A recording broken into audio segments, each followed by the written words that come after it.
Captain Holloman. I'm asking you to please clear the street. Come on now, Reverend. This isn't going to get you anywhere. Look, you got a right to picketing peacefully, all right. But you can't obstruct traffic. Now, why don't you be reasonable? Look, you're just asking for... I don't want any trouble. Reverend Bonham. This isn't helping your cause. This is an invitation to violence.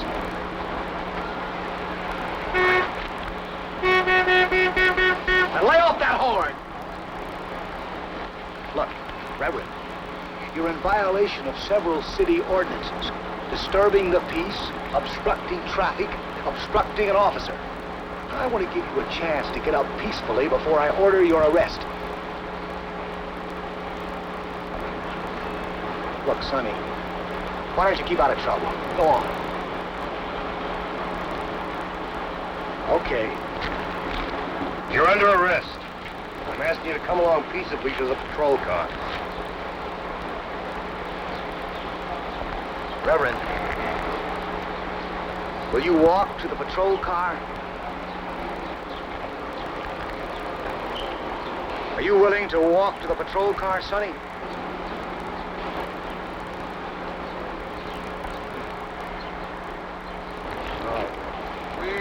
All right, fellas. Overcome. We shall overcome. We shall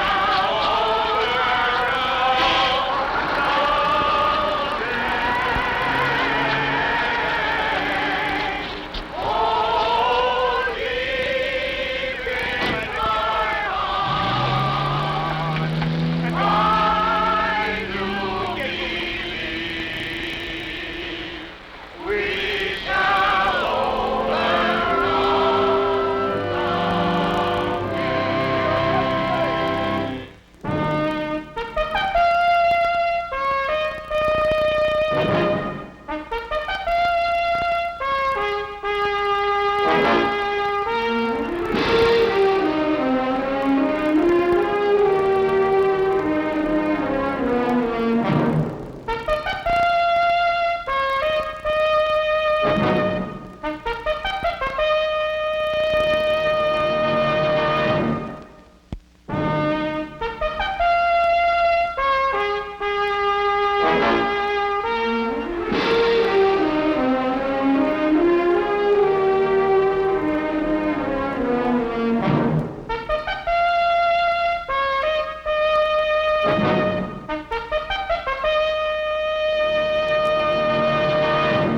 Unfortunately, the boy did sit down on the street in front of a concrete mixer. Are there formal charges? He was booked, obstructing the streets, resisting arrest.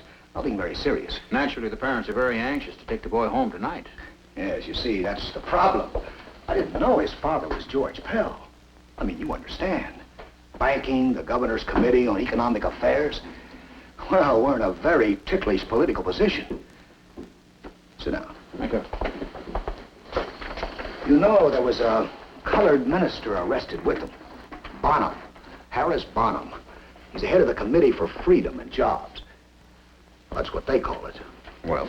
Well, frankly, I'd like to see the boy just let out the back door and we forget about it. But, that'll look pretty bad. Well, you and I both know I can find a dozen ways to get him out in the morning, but I don't see any point in spending the night in jail. Look, Mr. Preston, I'll tell you what. I can have him brought before the judge in night court at about 10:30. With a guilty plea, I can recommend a suspended sentence or a fine. The whole thing won't take more than 10 minutes. Is that all right with you? No. Alton, I don't think you understand. It's all arranged. They'll probably recommend a small fine or a suspended sentence. I plead guilty. Well, look, Alton, your mother and father are waiting upstairs in Mr. Bevilacqua's office. Your mother is very upset. I bet she is. It's just a question of paying a small fine and you can be out of here in... Mr. Preston, I'm not going to plead guilty. Why not? What's the point of getting arrested if I just plead guilty and my father pays my fine? The point is you'll be out of jail. I'm sorry my father dragged you all the way up here, Mr. Preston. It's characteristic of him. He could have saved a lot of trouble if he asked me what I wanted to do. Well, I'm not sure I can arrange bail tonight. Oh, that's all right. I won't accept bail either. You want to stay in jail? Yes. Why? Well, that's the whole point, isn't it? I mean, we all agreed. It's up to each one individually. But why refuse bail? I don't see any advantage in that. There is an advantage, Mr. Preston. Perhaps it is in my discipline rather than yours. It is necessary to bear witness. In this city of Durban, there are 32% who are Negro, but of the unemployed, 59%. Now, I show you a city building project, and the trucks come rolling in, and the workmen swarm over the scaffold, like unto the Tower of Babel, and the tongues are as of Babel itself, Italian and Irish and Hungarian and Polish, but not one black face.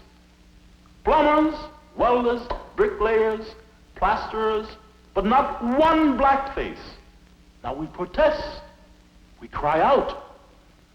Under the wheels of a concrete mixer or in a city jail, we mortify and we testify and we glorify and we bear witness for freedom. And it's a sociologically effective technique, Mr. Preston. It's pragmatic as well as spiritual. Well, Alton, I don't know exactly what to do. I promised your father I'd represent you. Then why don't you? That's what I've been trying to do. No, I don't mean that way. If you're supposed to be my lawyer, then represent me. Now look, Lawrence, I'm as liberal as the next man. I've donated a great deal of money to all sorts of causes. The NAACP. I was on the downtown fundraising committee for the United Negro College Fund. George, that's beside But this is too much. I don't know what kind of adolescent rebellion he's acting out now, but I want him out of there. I had it all arranged. Now look, if you get up there tomorrow morning and you see that Commissioner of Public Safety, what's his name? Bevilacqua. You plead the boy guilty, you pay the fine, and that's all there is to it. Was he all right? They didn't put him in with narcotics addicts or anything. As a matter of fact, he's sharing a cell with a minister, Reverend Harris Bonham, a very interesting man. Is he the one who started this? Started this? Hardly. He's certainly making capital of it. He's fighting for what he believes in. Fine. But why does he want to involve Alton in this? I would guess Alton believes in it, too. Well, so do I. I've nothing against the responsible leadership, but there's a whole new element here. I'd like to see their names in the newspapers. School boycotts and involving kids like Alton in things they don't even understand. They're just hurting themselves. Just generating a lot of reaction. Lawrence, I may as well be frank with you. We're terribly worried about Alton. He failed at Williams. Just the 2 courses, George. One of them was mathematics. It's required. Oh, for heaven's sake, Francis, he failed. He was on probation. He never even showed up to the examination. He failed. He failed. Now, look, Lawrence, I don't care how you do it, but I want you to get him out of there. All deep in my heart, I do believe we shall overcome someday. We shall overcome. We shall overcome. We shall overcome someday. Oh, deep in my heart, I do believe we shall overcome someday. All right. Brothers, sisters, and friends, we've heard Mr. Byrd tell us the legal situation concerning the Reverend Mr. Bonham in jail down on Douglas Street. Now, I ask you, brothers and sisters, why is he in that jail cell? Is he a criminal? No. Is he an evil man? No! Has he injured his brother, black or white? No. I'll tell you why he was arrested. I'll tell you why he was carried to that police car and put in that jail cell. Tell us, brother. For you. For every one of you. He bears witness for every man, woman, and child in this town. I say every man, woman, and child, black and white. Hallelujah. That's right. And with him in that jail cell is a boy, a white boy, who shares his suffering and testifies with him for you. I want you to think about that white boy in that jail cell, not for the hope of reward, but for love. We ask you to bow your heads in prayer. Our Father, we ask your blessing on our struggle to achieve freedom in our country. Amen. Mr. Preston, I'm sorry the meeting took so long. It's quite all right, Mr. Bird. This is my associate, Kenneth Preston. How do you do, Mr. Bird? Nice to meet you. Have a seat. Thank you. I'm afraid our Sunday school room isn't very comfortable, but it is characteristic. We borrow a good deal from the church in this movement. You see, we lawyers have to run fast as we can to keep up with the ministers. Yes. They have to move pretty fast to keep up with their congregations. Well, about the case. Well, we're representing Alton Pell, of course, and we thought it might be wise to coordinate our defense. Fine, fine. Well, the refusal of bail was the first necessary step. It's dramatic, and it embarrasses the city power structure. You see, basically, the problem is coordinating the courtroom case with the pressure against the mayor and the Durban City Council. As a matter of fact, I think we ought to ask for a postponement for a week until we can mount a new demonstration at the building site. You see, this case can act as a focus for mass action, and I think we ought to... Excuse me a moment, Mr. Bird. While we're acting for the Pell boy, I don't think it's in his interest to be the focus of anything. We're concerned only with his defense. Well, in what sense, Mr. Preston? To get an acquittal. I guess I didn't make myself clear. You see, I regard myself only as an advocate in an individual case with an individual client. I see. Well, I regard myself as a participant. You see, when I'm involved in an issue like this, it's my case. I'm on trial, too. I can't be separate. Well, I can appreciate that you're closer to this issue than we are. I think you're missing the point. The case is more than Alton Pell, and I think it's more than Reverend Bonham, too. You're quite right. My client represents millions of people. I act in his legal interest, but it's not limited to whether I can get him off in this one particular trial. You see, his legal interest involves economics, politics, propaganda, religion. I represent his legal right to be free and equal. As a matter of fact, his interest may not be served at all by my just getting him off.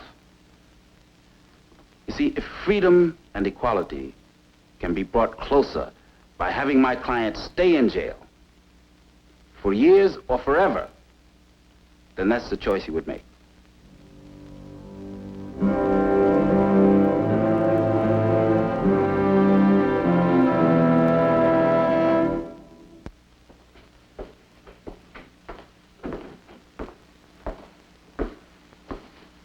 Mama. Oh, you didn't have to come down. You all right here, Harris? Didn't Mr. Bird give him a message? Yes, I just wanted to come and see you. Nothing wrong with that. No, of course not. How are you feeling? Are your legs better? Be fine, be fine. I've been wearing those new support stockings behind the counter all day. Mr. Gottschalk gave me the day off to come down and see you. You look fine, Mama. Clara left the baby with me all this week. She's trying to get a job at the telephone company down in New York City. Oh, that's great.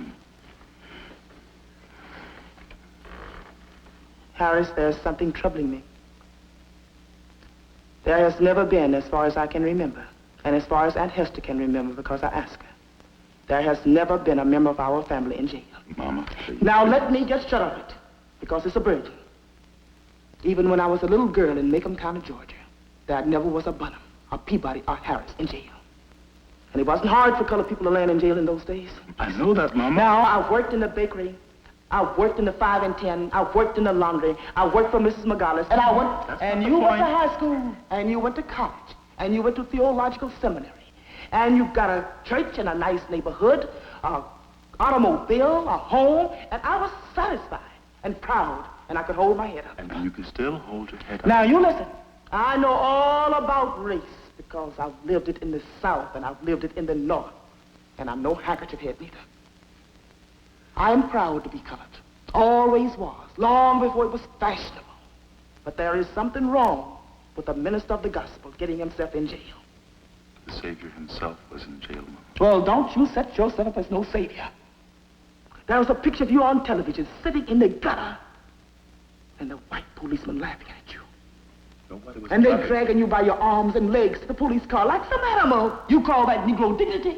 You call that respect for the cloth? Non-violence, Mama. That's And all. now you're behind the bars in jail. For a reason, Mama. Don't you understand that? No, I don't. Harris, you were put in jail because you broke the law. The minister of the church breaking the law, now that's wrong, that's a sin. No, Mama. What is a minister of the church but a shepherd, a leader of a flock? And it's his job to help protect that flock from danger and to help save them from hardship and to help better their cause. And that's all I'm doing. I wouldn't deserve the name minister if I did less. There was a time when a minister's job was just spreading the word of God. It's changed now, Mama. There was a time when the best thing you could do was go to high school or go to college and educate yourself. See, everybody working alone. But it's different now. It's all changed. It's no longer good enough for one Negro from the town to go to college or for one colored man to succeed in business or one singer or one ball player. That's all past now, Mama. We've all got to work together now. The college graduates and the doctors and the women working in the white folks' kitchen and folks chopping cotton. We've got to work together now. Mama, don't you understand that?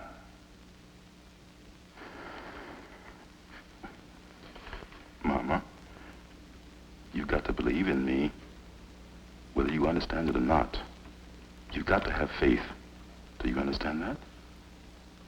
Mama, I want you to be happy in what I'm doing. Do you understand that? Be happy. I ask you this in Jesus' name. All right, Harris. I believe in you. I'm happy for you. I'm happy. Like this overnight. Look, we leaned over backwards on this whole business. I gave Captain Holloman strict orders. I didn't want any trouble. I'll tell you the truth. When they had that big demonstration at City Hall, I lent them the police department sound truck for their speakers. But then maybe the way out would be to drop the whole case. Nolly pros. It would get you off a difficult spot politically. You told me that yourself. I offered you a quick deal. Why didn't you take that? My client didn't want to. Well, I can't drop charges. Look, Preston, they're trying to make a monkey out of me, lying down in the gutters, refusing bail. They want to be martyrs. Now, you know that's the truth. I'm only talking about normal police powers. My policemen have got a right to keep this city streets clear for traffic. Now, what's wrong with that? Nothing. I'm sure you don't want to blow this whole thing up into a constitutional case. Of course not. But they defied the law. They resisted arrest. Now, I don't think you can call going limp and making somebody carry you to a patrol wagon resisting arrest. All right, suppose I drop that whole shotgun charge and let it go at disturbing the peace. Will you plead them guilty then? I don't think so. And even if I could convince Pell, I don't represent Reverend Bonham. You want me to go all the way, and you are not willing to give an inch. It seems to be a matter of principle. Well, I've got principles, too. I've got to police this town, and I can't allow a willful disturbance of the peace. It's not a matter of colored or white. Look, if they're going to push me against the wall with this nonviolent stuff, I'll go for a conviction with everything I've got, and I'll get it. We see it as a straight First Amendment approach. First Amendment? Yep. Free speech and assembly. How? Well, now, wait a minute. Don't start off by being negative about it. You're going to run into a problem with that. In the first place, there was no interference with peaceful picketing, and the police were walking on eggs. Okay, but let me tell you how we approach it. It's a little subtle. Well, I hope it isn't too subtle for me. Let me tell you. You call lying in front of a concrete mixer free speech? That's pretty subtle. He's not always like this. Let me develop it for you. All right, Counselor, develop. Look, you've got the First Amendment, right? Freedom of speech and freedom of press. Okay, what's it there for? Why'd they put it in the Constitution in the first place? Because in every society and every government, you have to provide for change. Change is going to come inevitably. Change that the people both want and need, right? Right. Now, how do you allow for change in a peaceful and nonviolent way? You provide the right for anybody to put his ideas before the whole body politic. Now, that's freedom of speech, freedom of the press, the whole thing. Cut off that right, or bottle it up in any way, and you've got to face an eventual explosion. Yes, but John, what's that Jefferson quote? Something about with press and speech restricted, there is but one recourse for a proud people. Yes. So you want to avoid violent revolution, right? All right, you provide for freedom of press and freedom of speech. But now if I get up and I just talk, that doesn't accomplish the constitutional purpose of free speech, because I've got to be heard. I have to be effectively heard. Now, I can get up in 1790 in a New England meeting house and make a speech and probably reach everybody. But it's not enough today. Not with 180 million people, it isn't. It takes $2 million worth of television equipment, or the New York Times, or Life magazine. That's your point, that the constitutional right is for your speech to be effectively heard? That's my point. And there's precedent on it. A dozen cases, take your pick. Marsh versus Alabama. That's right. That's the Jehovah's Witnesses case.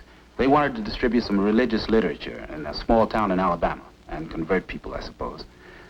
Anyway, the town was a company town, completely owned. There were no public streets. So since everything was private property, they kept arresting them for trespassing. So you have on the one hand the right of private property, and on the other hand, the First Amendment right to reach people with your ideas, you see. The Supreme Court ruled in this case that the right to distribute leaflets, or free speech, overbalanced the rights of private property. And then there was a labor case in New Jersey arresting people for littering for handing out leaflets. Cantrell versus Connecticut was even better than that. All right, let's stop right now. Do you have any idea what we're dealing with here? Do you? Yes, you may be surprised to know that I do occasionally read the newspapers and that I have feelings, that I am involved with what's going on in our time.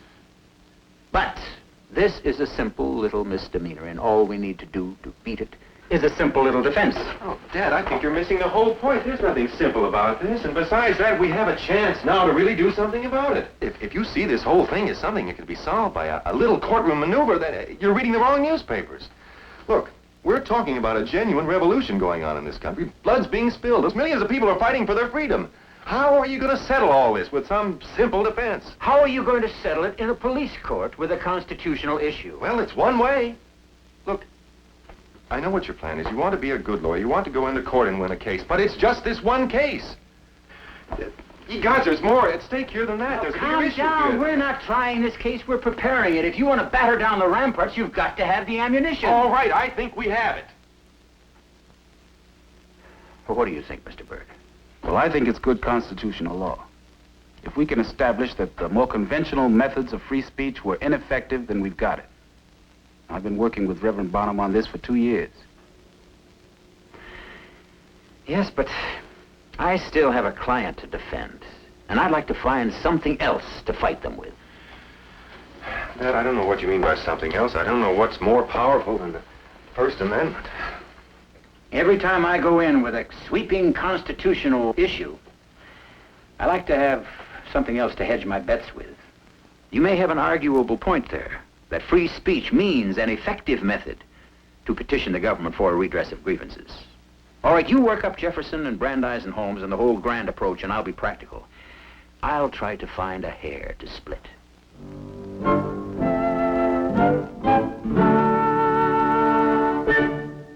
You're entitled to a trial in this court now or later before a judge and jury. You may also have an adjournment to get a lawyer. Speak up. Tell the judge what you want to do. Well, legal aid, where are you? Mr. Adonisio. Will you please pay attention here? Are you willing to take a plea on a reduced charge? Under the circumstances, Your Honor. Now, you realize you're pleading guilty to drunk and disorderly. Are you pleading guilty because you are guilty with no promise or agreement respecting sentence? All right, $100 fine and 10 days. And take off your hat in court. I think we're next. Docket 64783. Alton Pell, charge violation city ordinance 378-5 and 432-7. Why wasn't Bonham called? I don't know.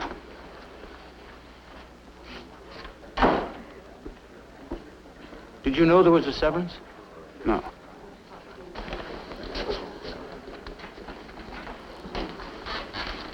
Mr. Beverlock, well, you didn't say anything about a severance. We don't have the charge ready on Barnum, that's all. Well, we were arrested together. It's the same charge. Well, what are we waiting for? What's holding us up? Just a moment, Your Honor. You're trying to pull something. You think you can take the heat off by getting a conviction on Pell first. You're just playing politics. I'm playing politics. Listen, Mr. Byrd, you're the one who's got a picket line outside of this building.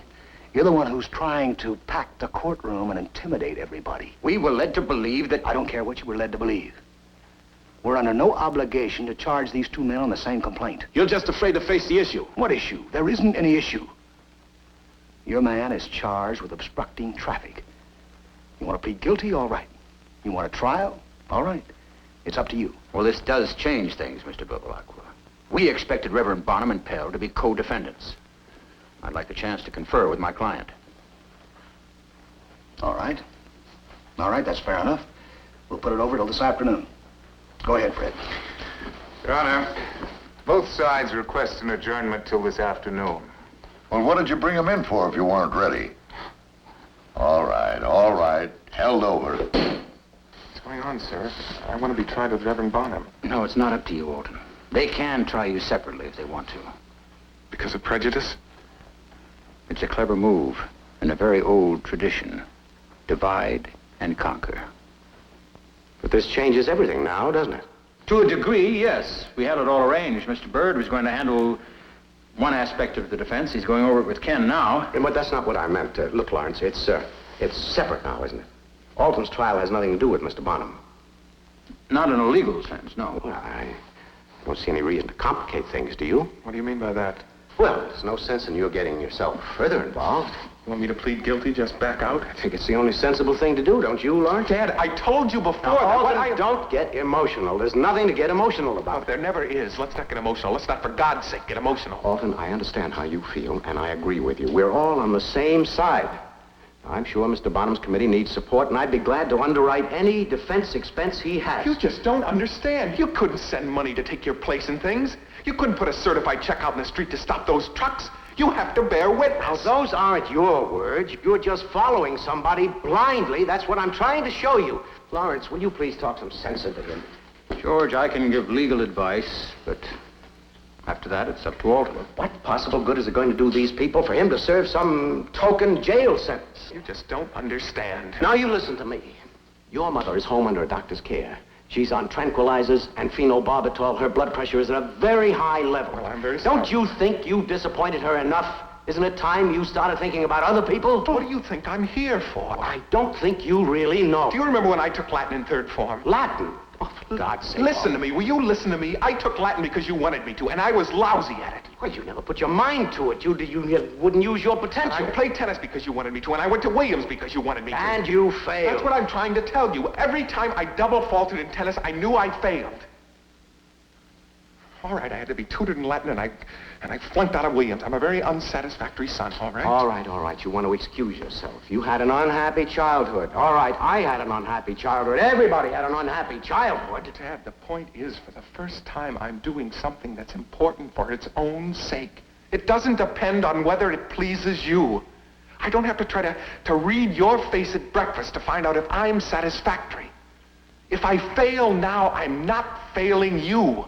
Even if it's just getting myself in jail, I'm doing it. That's a fine accomplishment for a boy of your background. Dad, I wish you could see it. I really wish you could see it. For the first time, I'm not failing. Finally, after Latin and tennis and everything, I'm really doing something that's worthwhile. It's a real commitment. Commitment? Oh, that has a high moral tone. Where did you get that, Alton? And bearing witness. That comes from you, doesn't it? Now, Mr. Bonham, I'm sure you're a sincere man, and I sympathize. But do you think he has the slightest idea of what this is all about? Do you think he really cares about integration or civil rights or anything except one more way to spite me in some petty adolescent rebellion? Now, you're a Christian minister. I want to ask you one question. Do you think you have the right to use my son this way? George, I don't see any point in carrying this further. No, I think I should answer that, Mr. Preston, if I can. I don't know why your son is here. Maybe for good reasons, maybe for bad. Probably for both. You know, they say I'm here for publicity and power. Well, perhaps there is some truth in that, which is hidden to me. But it doesn't really matter. The point is, we are here, your son and I. He bears witness.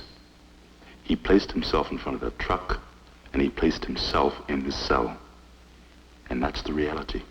He has joined in God's good work against evil. That's the fact. Whether he's here for good reasons or foolish ones doesn't alter that fact. He has a right to take responsibility for himself. An 18-year-old boy? I've seen 6-year-old children walk through a screaming mob to bear witness. If your son chooses to stand with us, I accept him, and I ask no questions. How do you plead? Guilty or not guilty? Not guilty, and ready for trial in this court. What happened then, Captain Holloman? 2 pickets ran out from behind the barrier and sat down in the street, blocking a concrete mixer and impeding traffic. Can you identify those pickets? Yes, sir. Reverend Bonham and the defendant, Alton Pell. Then what happened? Well, Mr. Bevilacqua spoke to them in my presence. Would you identify Mr. Bevilacqua for the record? Mr. Bevilacqua was the Commissioner of Public Safety. Go on. Well, Mr. Bevilacqua asked them to remove themselves, and he warned them they were in violation of City Ordinance 378-5. Then when they refused to move, he ordered me to arrest them. And you did? Yes, sir. What happened after you told them they were under arrest? They obstructed me in the performance of my duty, and I had to have my men carry them to the patrol car. That's all. Thank you, Captain. Captain, where were they sitting? In the street. I mean, in the middle, near the side, by the curb, where? In front of the entrance to the construction site. But not in the middle of the street. No, they were blocking the trucks that were trying... Well, could the driver of the truck gone right on down Cameron Avenue? Well, that isn't where he was trying to go. He was trying to get... But he could have driven past the entry? Yes, but... Thank you. Captain, did Mr. Pell take any violent action against you or your men? No, sir. He obstructed me in the performance of my duty. But how? Did he hit you? Did he struggle? Did he try to run away? No, sir. He just went limp. Thank you. No more questions. Is that all, Mr. Hirschhorn? That's all. People rest. Your Honor, at this time, I respectfully move for dismissal on the ground that people have failed to prove a prima facie case. Denied. Present your witnesses. Reverend Harris Bonham.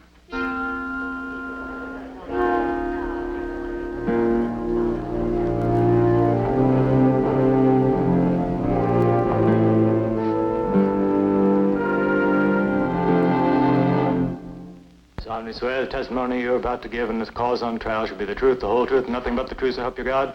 I do. With Your Honor's permission, my associate will conduct the examination of this witness. Very well. Would you give us your name, please, sir? Harris Bonham, And your occupation? minister of the Courtroom Avenue Church. Reverend Bonham, you are also, I believe, the chairman of the Committee on Jobs and Freedom? Yes, sir. Would you tell us, please, the purpose of that committee? Your Honor, this is a hearing on a misdemeanor, not a political meeting. Well, Counselor? Your Honor, this information is necessary to defend the charge. Well, I don't see how. He was either blocking traffic or he wasn't. Your Honor, there's a question as to whether the defendant's action is, in fact, in violation of the law, or, on the other hand, if his activity is specifically protected by it. He's just trying to use this court as a soapbox. All right, all right. Go ahead, Preston. There's no jury here. And if it isn't relevant, I'll decide that. Yes, sir. You may answer the question. Then, Reverend Bonham, would you tell us briefly the purpose of your committee? To bring to the attention of the city of Durban discrimination against Negroes in employment. How long has your committee been in existence? 3 years. How many times during that time have you attempted to bring these matters before and to the attention of the City Council? We've presented petitions 12 times to the City Council. In the last 2 years, we've met 54 times with the mayor and 17 times with the secretary. What's been the result of these meetings? Nothing. Has the City Council ever discussed these matters raised by your petitions? No, sir. And has the mayor ever made a public statement, or has he taken any action as a result of these meetings? No, sir. Now then, Reverend Bonham, in the last 2 years, have your allegations concerning job discrimination received general newspaper coverage? Very little. Has there ever been a description of your committee or its charges on the front page? Yes, sir. When was that? The day before yesterday. There was a front page headline about the arrest of Mr. Pell and myself. But not until you actually sat down in the street. No, sir. Right. Now, how about television coverage, Reverend Bonham? In the 2 years, did the local television station ever report your activities?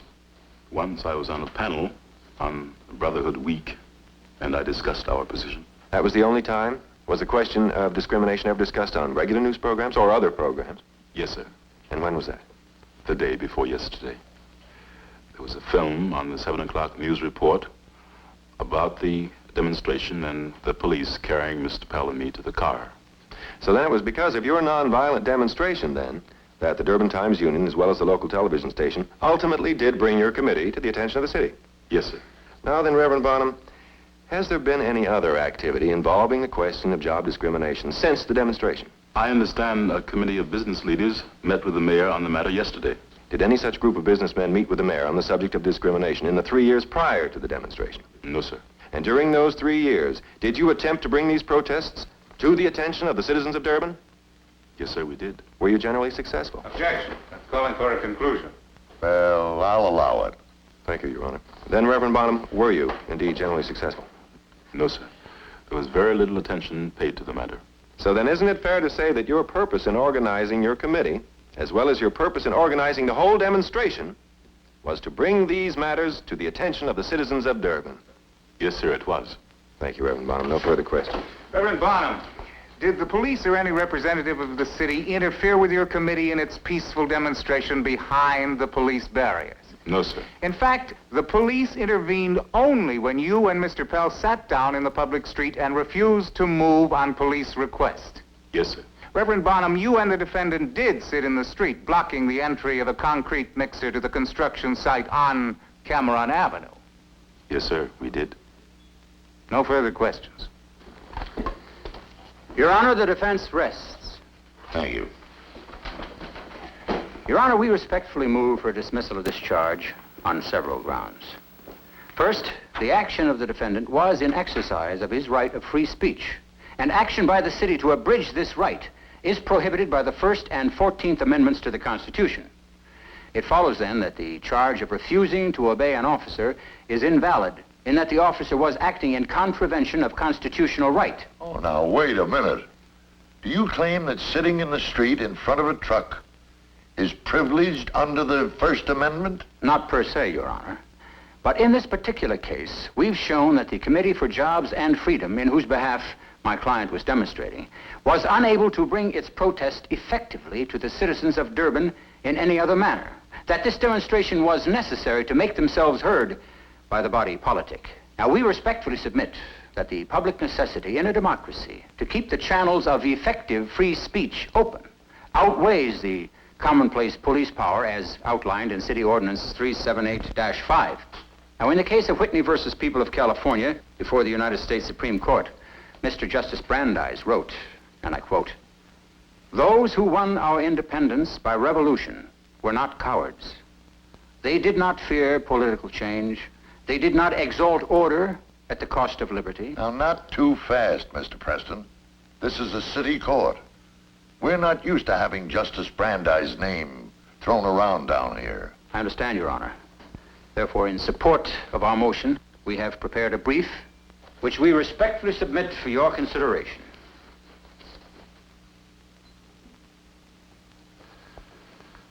Mr. Hirschhorn, do you have any argument to make? Your Honor, this is a simple matter dealing with the normal police responsibilities and the right of the community to protect itself against public nuisance and disorder. The point is that the ordinary common sense powers of the city to protect its streets against anarchy, chaos, and violence must be upheld. The law, a reasonable law for the protection of society, must be upheld.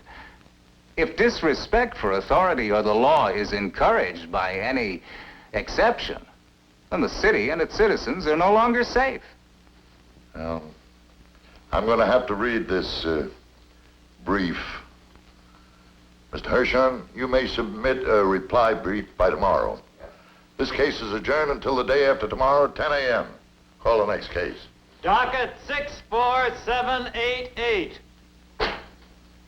Mr. Preston, you kept me up half the night reading that confounded thing. My wife had theater tickets, too. I'm sorry, Judge. I asked Hershon to be over here this morning, but he said it would be all right with him if I talked to you alone. I see. Brandeis, Holmes, Jefferson, John Marshall. I haven't heard those names since I left law school. Now look, Preston, I'm a city court judge. I've had drunks, junkies, assaults, burglaries, but I've never been asked to make law on the Bill of Rights. Now, I just don't know what to do about this. For all I know, you may be right. Now, I'll level with you. It would take me a week over in the library to check on all these cases. Oh, and what is this kicker on the end here? You go all through claiming the Constitution, then you throw in a little technicality that they weren't obstructing traffic in the first place. The ordinance, as I understand it, prohibits obstructing traffic moving along city streets. Now, those trucks were free to move along Cameron Avenue. Oh, yeah, I got that. A very neat piece of logic. Gives me something to hang my hat on if I want to let your client go. Now, see here. I'm inclined to agree with your motion to dismiss, but I am not about to write a constitutional opinion. Now, I don't have to give grounds for my decisions. If I dismiss, that's it. No reasons. I am not the Supreme Court. Your Honor, as we pointed out in the brief, there is precedent to support... But you're asking me to make law, and I'm not going to do it. Now, if you want to make law, okay. Just take out that technicality. I'll rule against you. You can appeal me and argue it out upstairs. But I'm warning you, you're taking a chance. You could lose it up there. Yes, I understand. Now, if you're still dying to make a constitutional issue, just let me know. And I'll take that into consideration when I make my decision. I think we'd better talk it over with our client first. The judge can go any way he wants, but he did say he'd take into consideration what we decide. Take a dismissal now, or appeal a conviction on the constitutional issue. Now, it's a pretty sweeping point. I don't think it's ever been argued higher than the district courts. Not to my knowledge. We could lose. Courts are reluctant to overturn ordinary police powers. And Mr. Bevilacqua said he was prepared to fight us all the way up through the courts. I don't care about that. What should we do? As your attorney, I would advise you to take the dismissal now. On a technicality? But why take the risk? Why not play it safe? Is that what my father said? I haven't spoken with your father. You don't have to. That's what he'd say. Play it safe, run for cover, forget about anything else. Mr. Preston, do you believe what you said in court? Do you believe this is a question of free speech, or was that just another technicality? What I believe isn't at issue here, Alden. And you're not willing to fight for it? I don't like to see a client of mine in jail. Well, I would rather stay in jail than just run away. Mr. Preston, I thought you were a man of principles and commitment and ideals, but you're just like my father. You don't understand. You asked me for my advice. Well, I happen to think it's important. I'm willing to stay in jail and fight this all the way to the Supreme Court if I have to. I am not going to fail this time. I'm not going to fail. Now, this is mine, and nobody is going to take it away from me. If you haven't got the guts to fight, I'll find somebody who will. Somebody who isn't so old and tired and phony. How about it, Mr. Byrd? You be my lawyer. You're no phony. Oh, why not? I represent Reverend Bauman Committee. The Businessmen's Committee yesterday met with the mayor. It looks like something might come out of it. We don't want to freeze their attitudes by pushing too hard. What's the matter with all of you? If we're right, we can't stop now. We can't give up. We can't sell out. We can't let them beat us. We have to bear witness. That's what you said. Reverend Bonham, you tell them. I think Mr. Preston is right. I think we should take the case now, on the technicality, if we have to. Oh, you're wrong. What's the point of our... No, it's a principle, isn't it? first time I have a chance not to fail. I'm not going to give that up. Alton, we have to remember why we're here. To bear witness. Not for its own sake, but to get jobs without discrimination. You can fight only one battle at a time. This one is for jobs. We're not here to prove our courage or idealism or purity, but to get jobs. The city's moving under the pressure. If we let ourselves be diverted and just fight for the sake of fighting, we could push them into a corner and lose the real goal. How about you? What do you think? Well, a decision in your favor now, Alton, is better than an outside chance of victory in a higher court. But to just abandon a principle, an ideal. If you and I, after bearing witness, are acquitted, even on a technicality, and we have moved the power structure toward our goal, that's a victory.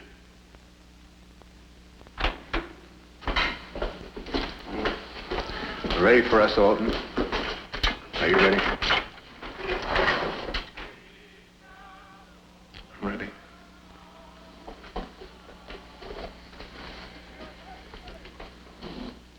It's funny. I was bearing witness. I guess I wasn't really sure what for. We didn't fail, did we? No, we didn't fail.